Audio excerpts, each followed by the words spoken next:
Coach Arik Del Rosario ay si Bright Acueti. Mga kapamilya, live po tayo sa ABS-CBN Sports and Action.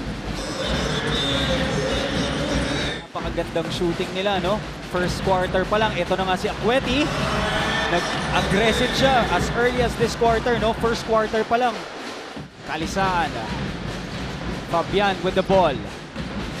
Back to Costello for 3. That is good. Perpetual have Altas coming in with Bright Acueti. At alam naman natin ang trabaho niya, tatakbo lang sa kanyang route. Pag nakakuha, malapit sa ring, ipapasok. Costello, gandang pasahan, partner. Kita mo naman yung extra pass na yan. Everybody! Altas itong offensive rebounding class. Partner, 3 seconds in the quarter. Elopre for 3. Back shot yan, partner. Yes, back is open on under 2 seconds pa. Binitawan niya yung tirang yun. Second quarter na po tayo. Naghahanap ng kakampi. Kalisaan, pull up J. That is good. Yes, alam naman natin, yan ang laro ni Mike Kalisaan. Patang yan.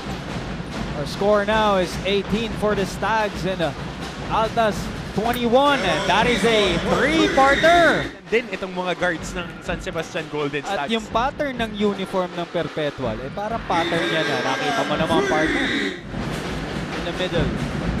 Dumidiskarte, driving, dishing. Kanya na naman ang bola.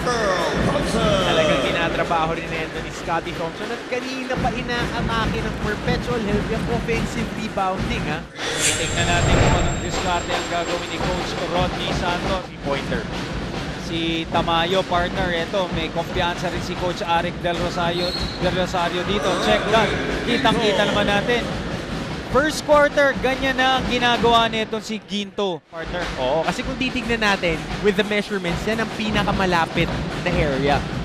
At tignan natin yung stats. Out-rebounded by 20. Tuste. Costello. Nasundutan pero going aggressive siya, partner.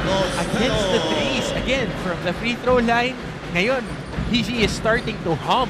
Itong si Ryan Costello. I would like to greet all the AFC subscribers there. Lahat ng nanonood sa atin using the iWant TV app na manonood ng NCAA.